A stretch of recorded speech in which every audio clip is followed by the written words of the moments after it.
तो सभी प्यारे छात्रों का एक बार फिर से स्वागत है और आज हम सीखने वाले हैं ये पूरा अंतर। और परीक्षा के पॉइंट ऑफ व्यू से तो है ही इम्पोर्टेंट, लेकिन इसके पीछे कॉन्सेप्ट भी समझेंगे कि ये क्यों है। रटना नहीं है, समझना है। और मैं हर क्वेश्चन का सेपरेट वीडियो इसलिए बनाता हूँ ताकि आपको जो भी क्वेश्चन में डाउट है केवल आप जब रिवीजन करो ना तब वही देखो। अब ऐसे जैसे डेढ़ डेढ़ घंटे के मैं वीडियो बना सकता हूँ, लेकिन उसमें होगा क्या कि आपको बीच का कोई टॉपिक देखना है तो आप पूरा वीडियो स्किप कर कर के देखोगे तो टाइम वेस्ट होगा। इसलिए मैं अलग अलग बना रहा हूँ और उससे क्या होगा कि आप बोर भी नहीं होगे और सिलेबस भी आप धीरे धीरे कंप्लीट करते जाओगे। ठीक है, तो ये इसलिए हम लोग अलग अलग बनाते हैं। अब बात कर लेते हैं कि विद्युत अपघटनी सेल और गैल्वेनिक सेल क्या है। पहले तो मैं दोनों को आपको दिखाना चाहूँगा, ये अंतर तो लिखा ही है। ये देखो, अभी अभी जो समझा है ये कौन सा सेल है, क्या आप बताओगे? यस, ये है विद्युत अपघटनी सेल। और जो आप ये चित्र में देख रहे हो ये है विद्युत रासायनिक सेल यानी कि गैल्वेनिक सेल, है ना। तो ये कौन सा है? विद्युत अपघटनी सेल।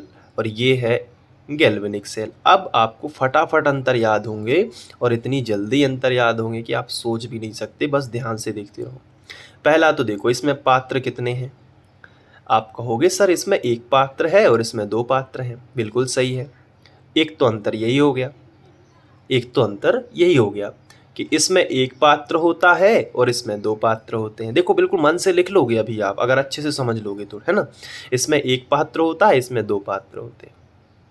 अब आपको इसमें लिखना है कि इसमें अगर देखो अंतर तो बहुत बन जाएंगे ऐसे, लेकिन आपको मुख्य अंतर लिखने हैं परीक्षा में जो प्रभाव डालें। देखो ऐसे तो और भी अंतर बन जाएंगे, जैसे इसमें दोनों इलेक्ट्रोड एक ही पात्र में होते हैं, इसमें दो इलेक्ट्रोड अलग अलग पात्र में होते हैं। देखो आप देख पा रहे हो ना, एक ही पात्र में दोनों इलेक्ट्रोड हैं और इसमें क्या है, अलग अलग पात्र में उनके अलग अलग इलेक्ट्रोड होते हैं। तो ये भी अंतर है। तो ऐसे होते हैं। तो आप बना सकते हो, बिल्कुल नोट्स में लिखा है ये, तो आप बना सकते हो। अब इसमें क्या है, यहाँ पे कुछ रासायनिक ऊर्जा होगी जिससे करंट बनती है। मतलब इसमें हम अलग से करंट नहीं देते, इसमें क्या होता है कि हम रासायनिक ऊर्जा से विद्युत बनाते हैं। समझो इस कॉन्सेप्ट को। इसमें रासायनिक ऊर्जा से हम सब पढ़ चुके हैं, इसलिए हम केवल बेस पर बात करेंगे। ये देखो, इसमें रासायनिक ऊर्जा कुछ भी होती है, रेडॉक्स अभिक्रिया होती है और करंट बनती है। तो आप क्या बोलोगे? इसमें इस सेल में जो कि है गैल्वेनिक सेल, ये दो पात्र वाला गैल्वेनिक है और एक पात्र वाला है विद्युत अपघटनी। तो इसमें क्या लिखोगे? इसमें रासायनिक ऊर्जा से विद्युत ऊर्जा बनाई जाती है, इसमें विद्युत ऊर्जा से रासायनिक ऊर्जा। तो आप ऐसे भी लिख सकते हो ना कि इसमें रासायनिक ऊर्जा को विद्युत ऊर्जा में बदला जाता है, इसमें विद्युत ऊर्जा को रासायनिक ऊर्जा में बदला जाता है। बिल्कुल सरल है। फिर से बोले, इसमें एक पात्र होता है, इसमें दो पात्र होते हैं। हो गया याद कि नहीं हुआ? बिल्कुल हो गया। इसमें दोनों इलेक्ट्रोड एक ही विलयन के अंदर होते हैं, इसमें दोनों इलेक्ट्रोड अलग अलग विलयन के अंदर होते हैं, अलग अलग पात्र में होते हैं। चाहे आप विलयन बोलोगे तो भी वही बात है, पात्र बोल दोगे तो भी वही बात है। तीसरा क्या बोलोगे? जैसे इसका बोलोगे तो इसमें क्या बोलोगे? इसमें रासायनिक ऊर्जा को विद्युत ऊर्जा में बदला जाता है, इसमें विद्युत ऊर्जा को रासायनिक ऊर्जा में बदला जाता है।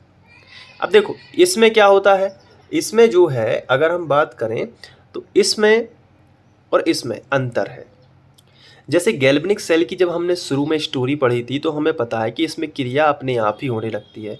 जैसे जिंक की छड़ जिंक सल्फेट के विलयन में डाली तो Zn2+ आयनों में ये यहाँ पे अपने आप ही वियोजित होता है, ये जिंक की प्रवृत्ति है। तो इसमें क्रिया अपने आप होती है। क्या ऐसा इसमें हो रहा है? इसमें नहीं हो रहा है। करंट बहाओगे तभी इसमें तेज गति से आयन बहेंगे इधर उधर। तो इसमें लिख देना गैल्वेनिक सेल में कि इसमें क्रिया स्वतः होती है। विद्युत अपघटनी सेल में लिखना इसमें क्रिया स्वतः नहीं होती, जब तक करंट नहीं बहाओगे इसमें क्रियाएं कुछ भी नहीं होंगी। इसमें अपने आप Zn2+ दो इलेक्ट्रॉन त्याग देता है और Zn2+ आयनों में घुल रहा था। ये जिंक की प्रवृत्ति है, अपने आप ही ये होता है, ये स्वतः अभिक्रिया है। स्वतः मतलब क्या होता है ये तो पता होना चाहिए ना। स्वतः मतलब बताओ क्या होता है? स्वतः का मतलब होता है जो चीज़ अपने आप होती है। समझ में आ गया? तो इसमें अपने आप होती है क्या? तो आप कहोगे सर नहीं होती, इसमें करंट बहाएंगे तब होगी।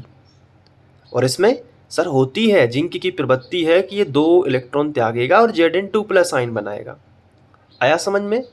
तो क्या है, इसमें रेडॉक्स अभिक्रिया स्वतः होती है, इसमें नहीं होती, इसमें करंट बहाओगे तब होती है। चलो, तो अब जैसे नोट्स में लिखा है, नोट्स में उसी अनुसार चलेंगे।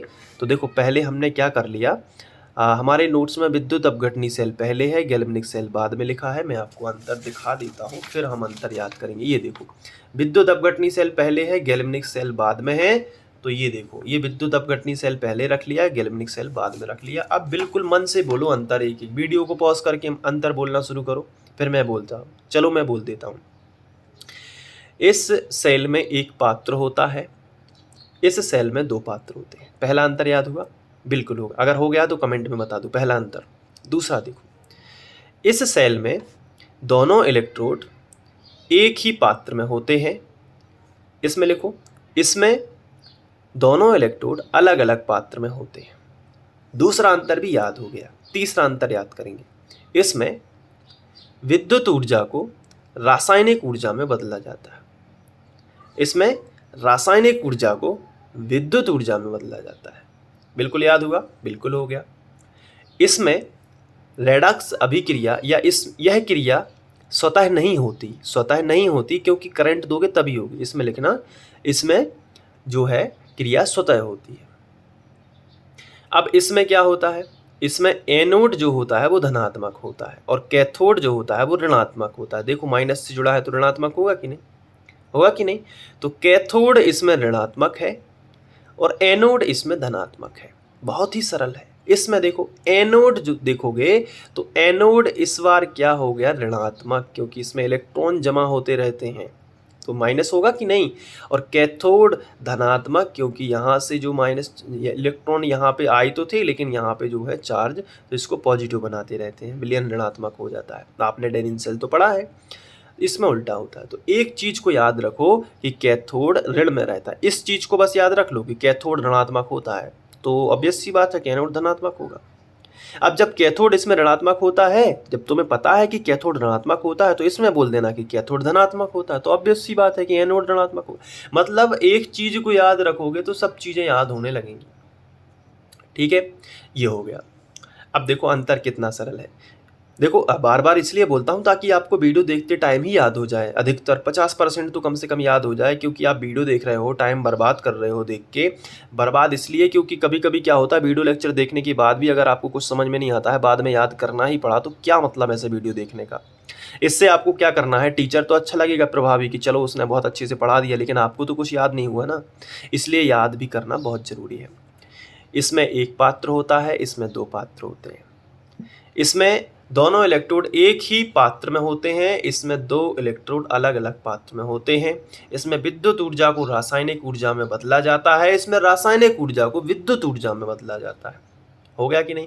इस सेल में जो क्रिया है वो स्वतः नहीं होती, इसमें क्रिया स्वतः होती है, जो कि हमने देखा है, डेनियल सेल की स्टोरी देखी थी ना, कहानी, तो उसमें होता है।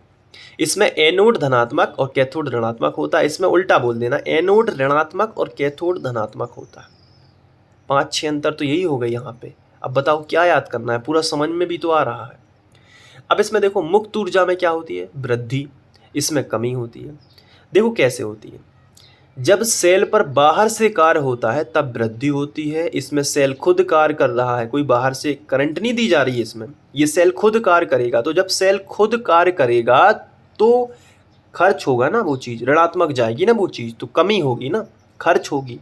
तो जो एनर्जी है, फ्री एनर्जी जिसे हम मुक्त ऊर्जा कहते हैं, उसमें कमी होने लगेगी, क्योंकि सेल खुद ही काम कर रहा है और करंट बना रहा है। इसमें सेल पर काम किया गया है तो वो प्लस में जाएगा ना, सेल को मिल ही रहा है ना जो कुछ मिल रहा है। तो इसमें लिख देना कि इसमें जो होती है मुक्त ऊर्जा में वृद्धि हो रही है। क्यों हो रही है? क्योंकि सेल पर ही काम हो रहा है, सेल में इलेक्ट्रिसिटी बहाई जा रही है। इसमें क्या बोलना, इसमें सेल खुद काम करेगा तो मुक्त ऊर्जा में कमी हो रही है, बस।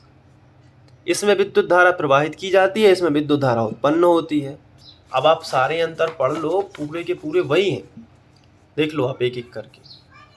आपके पास नोट्स होंगे पीडीएफ फॉर्म में, अगर नहीं है तो इसके लिए मैंने तरीका बताया कि आप हमारी जो वेबसाइट है उसका नाम तो आपको पता ही होगा, sandeepkharenotes.com, उस पर विजिट कर लो तो आप फ़ायदे में रहोगे, क्योंकि ये एनसीईआरटी के नोट्स हैं और हर राज्य के लिए है, चाहे यूपी हो, बिहार हो, है ना, एमपी हो, राजस्थान हो, गुजरात हो, कोई भी जहाँ पे एनसीईआरटी सिलेबस है उस वहाँ पे ये नोट्स इम्पोर्टेंट हैं, है ना। और मैं ये भी नहीं कहता कि केवल इन्हीं में, अगर आप चाहें तो एक्स्ट्रा स्टडी कर सकते हो, लेकिन कम से कम जो इम्पोर्टेंट है, जो परीक्षा में आता है उस पर तो फोकस करो कम से कम। नहीं तो टाइम आ जाएगा एग्ज़ाम का, आप बड़े बड़े ख्वाब देखते रहोगे और एग्ज़ाम में भी कुछ नहीं बनेगा। इसलिए फटाफट से रिवीजन करते रहो, पढ़ाई करते रहो, और पहले जो इम्पोर्टेंट है उसको पढ़ो। ये सब फालतू की हवाबाजी रहती है, लेकिन बोर्ड एग्ज़ाम अच्छा नहीं जाएगा तो प्रेशर में आ जाओगे, ठीक है, फिर कुछ भी नहीं कर पाओगे, फिर एक डीमोटिवेशन आएगा। तो पहले ये सब चीज़ें कर लो, ठीक है। कोई प्रॉब्लम, कोई दिक्कत नहीं, कोई दिक्कत हो जाएगा ना अच्छे से क्लियर, सारे नोट्स आपके पास हैं, ठीक है। चलो, और नहीं भी है तो कोई बात नहीं, अगर उतने भी पैसे नहीं हैं, 20 रुपये पर चैप्टर के मैं लेता हूँ, अगर वो भी नहीं है तो यहाँ पे स्क्रीनशॉट ले लिया करो, ये देखो, तो वो फ्री ही है एक हिसाब से। उसमें फ़ायदा ये रहेगा कि आपके पास, जैसे मेरे पास ये ऑफलाइन में नोट्स है ना, ये हार्ड कॉपी, ये आपके पास रहेगी, नहीं तो फिर आपके पास वही रहेगा कि मोबाइल में है, फिर आपको हाथ से लिखना पड़ेगा, ये हो जाएगा, ठीक है। हालांकि दोनों चीज़ें सेम है, पढ़ना कैसे भी है, आपको टॉपर बनना है तो मेहनत तो करनी ही पड़ेगी, मैं भी उसी काम में लगा हुआ हूँ।